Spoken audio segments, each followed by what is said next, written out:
Assalamualaikum dan selamat sejahtera murid-murid tahun 5. Pada hari ini, kita akan meneruskan pembelajaran dan pengajaran di rumah dengan kemahiran menulis. Objektif pembelajaran pada hari ini adalah murid-murid dapat membaca serta mengenal pasti kesalahan yang terdapat dalam petikan. Seterusnya, murid-murid perlu mengedit dan memurnikan teks tersebut. Teks pada hari ini adalah bertajuk Komuniti Samudera.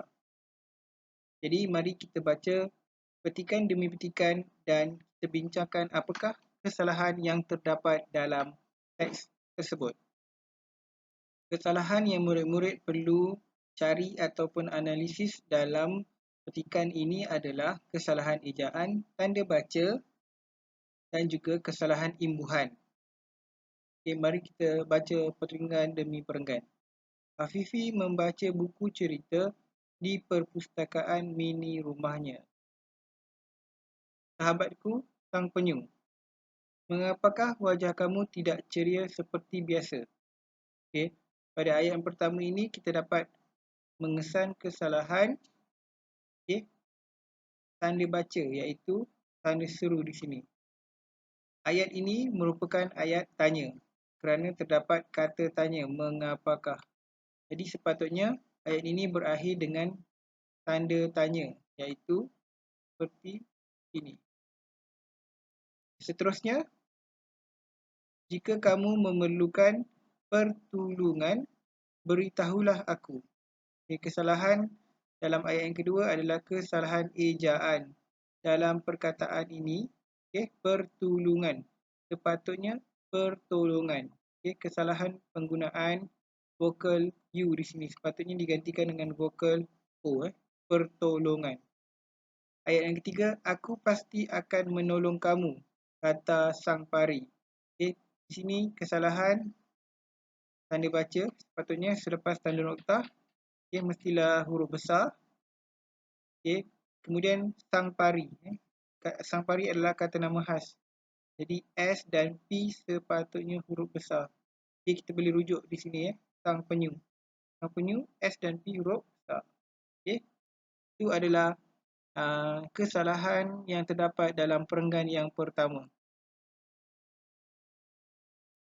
Terusnya kita lihat perenggan yang kedua. Lihatlah kaki dan leher aku ini. Ada jaring yang tersangkut. Di sini kesalahan tanda baca. Itu sepatutnya kita gunakan pembuka kata seperti ini. Tetapi di sini ada kesalahan. Sepatutnya ada dua. Tapi dibuat satu saja di sini. Yang pertama. Lihatlah kaki dan leher aku ini ada jaring. Ini kesalahan ejaan. Sepatutnya menggunakan vokal I. Bukan E. Yang tersangkut. Susah untuk aku berenang. Ini kesalahan ejaan. Sepatutnya berenang.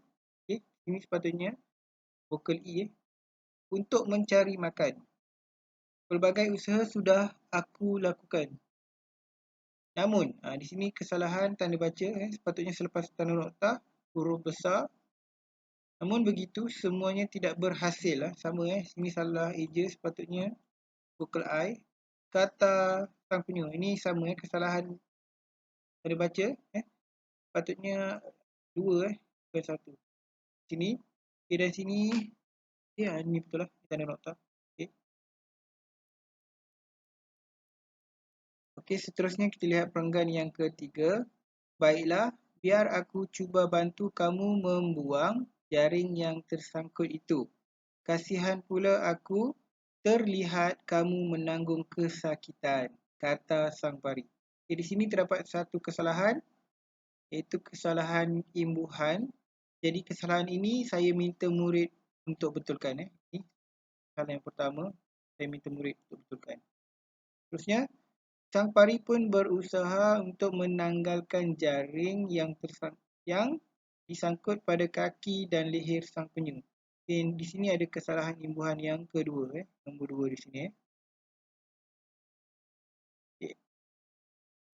Walaupun sang pari menggunakan gigi dan ekornya yang tajam, Jaring tersebut masih tersangkut pada sang penyu. Okay, di sini terdapat kesalahan ejaan. Okay, saya minta murid-murid untuk betulkan kesalahan tersebut.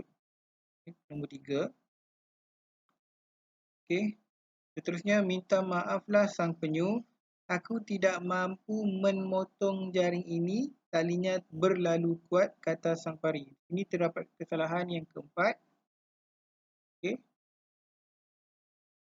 Dan yang di sini terdapat kesalahan yang kelima. Okay. Seterusnya. Aduhai, malang sungguh nasib aku kali ini. Rintih sang penyu. Okay.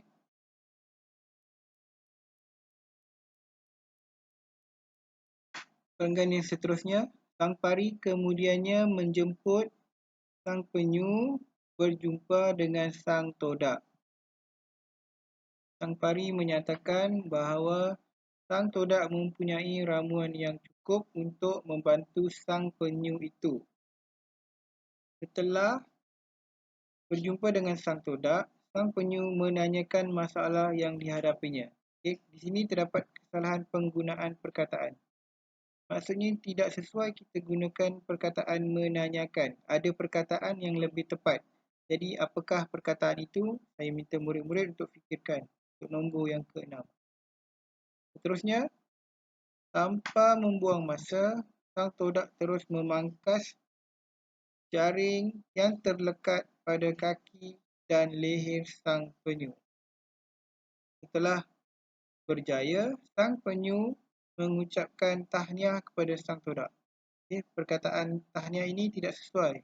Ada perkataan yang lebih sesuai untuk perkataan tahniah. Apakah perkataan tersebut? Saya minta murid-murid untuk fikirkannya. Oleh itu, tugasan untuk murid-murid pada minggu ini adalah tuliskan tajuk Komuniti Samudra dalam buku. Kemudian tuliskan arahan iaitu latihan mengedit dan memurnikan teks. Kemudian berdasarkan 7 kesalahan yang telah kita kesan bersama-sama tadi, murid-murid tuliskan terlebih dahulu kesalahan tersebut. Contoh, kesalahan pertama adalah kesalahan tanda baca seru. Dalam ayat, mengapakah wajah kamu tidak ceria seperti biasa? Jadi murid-murid tuliskan semula ayat tersebut dan tukarkan tanda baca dengan tanda tanya seperti yang telah kita bincangkan seperti tadi. Dan begitulah juga untuk kesalahan yang kedua sehinggalah kesalahan yang ketujuh yang telah kita bincangkan. Jadi murid-murid boleh tuliskan kesalahan tersebut dan pembetulan yang perlu dilakukan. Kemudian murid-murid boleh ambil gambar latihan yang telah selesai dan hantarkan di Google Classroom pada hari ini. Itu sahaja dari saya untuk minggu ini. Sekian sahaja. Terima kasih dan Assalamualaikum. Salam sejahtera.